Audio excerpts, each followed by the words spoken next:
The Galaxy S23 is so similar to the S24 that it could very well be a phone you should still be buying in 2025. And actually, fun fact, every video from 2024 has been shot and scripted on this phone. So this is my experience of using the S23 for the past year, and if you should still buy one in 2025. Let's get started.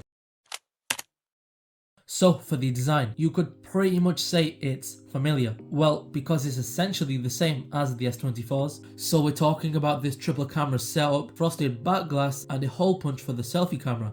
And there are some minor differences between the S23 and S24, such as the newer squared off sides, which have a matte finish instead of the slightly curved glossy sides on the S23. The glossy rails are the number one thing that have frustrated me when using this phone, as it is so much easier to scratch this with daily use, and it's also easier to collect fingerprints. On the other hand, these slightly curved sides make the S23 really comfortable to hold, helped even further by the fact they're aluminium, making it lightweight, and a frosted back glass makes the phone feel even more premium in the hand, although definitely a bit more slippery. As for the colours for the S23, there's cream, green, lavender and phantom black. All of these colours suit the phone really well, especially this phantom black. It makes the phone seem even more minimal than it already is. A lot of this won't matter if you decide to use it with a case, but without it, both the design and build of the S23 are still premium. But then the display of the S23 is one of the best things going for it. It's a 6.1 inch Super AMOLED display with 425 ppi. And I'm going to say this now, this is a really nice display. I have watched plenty of videos and even edited my thumbnails on here, and I was quite surprised by the vibrant colours and sharp image quality it manages to pull out. Even if it's a 1080p panel, the resolution doesn't even matter entirely, so fitting a Quad HD screen in this will just be a battery drainer. However,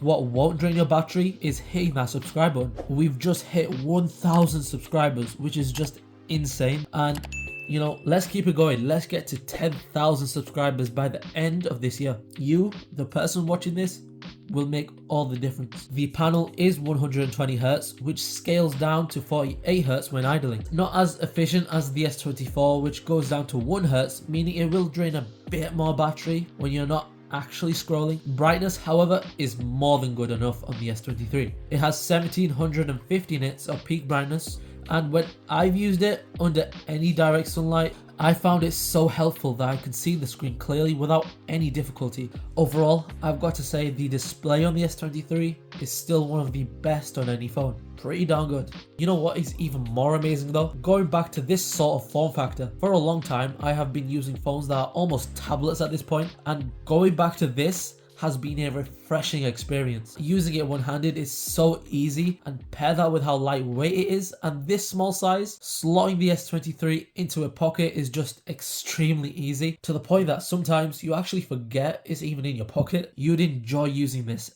if you're looking for a smaller flagship, something we're seeing less of. Well, what about battery life? As this smaller size means a smaller battery. In my experience, I see the battery as good at best. I average around 5 to 6 hours of screen on time, and I only plug in twice in a day, only when I'm filming. When I'm not, one charge is enough to last me the whole day. I've also got battery protection on, which limits charging to 80%, so that is also something that is affecting my battery life, but I do recommend it to protect your battery in the long term. Charging is, well, it's fine at best. You get 25 watts wired charging, which isn't a lot, but it's also the same as the S24's. And since this phone is small, it is enough to get it to 100% from flat in just over an hour. Just keep in mind that over time, the battery is going to degrade, something that is going to make battery life worse over time, which is definitely going to be more noticeable on this smaller phone. The headlining feature for the S24 lineup was Galaxy AI.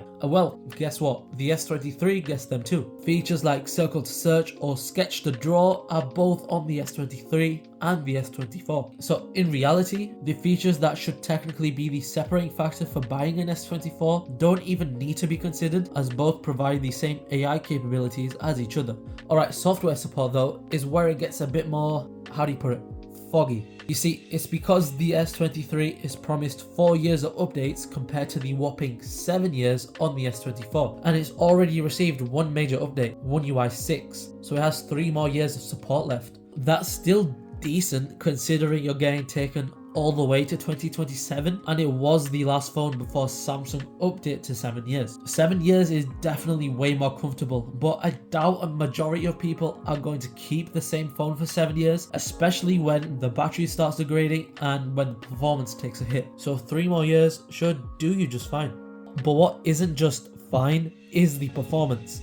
And let me tell you, this thing is still a beast. The S23 is powered by the Snapdragon 8 Gen 2 chip optimized for Galaxy, and in my experience, literally any game or extensive 4K footage editing is something that this phone can handle really well. It does get noticeably warm to the touch when doing these tasks for a long period of time. That's expected for any phone really. And another reason people may or may not choose the S23 over the S24 is the Exynos chipset, as it is slightly inferior to the Snapdragon version. And I guess in a way, people don't want to have a compromised experience. In terms of RAM, the S23 has 8GB of RAM, which should be more than sufficient when you open apps in the background and swap between them, or any task that requires a moderate amount of RAM, which should overall make the S23 still a solid performing phone in 2025. But what about cameras? The S23 has a 50 megapixel main, 12 megapixel telephoto,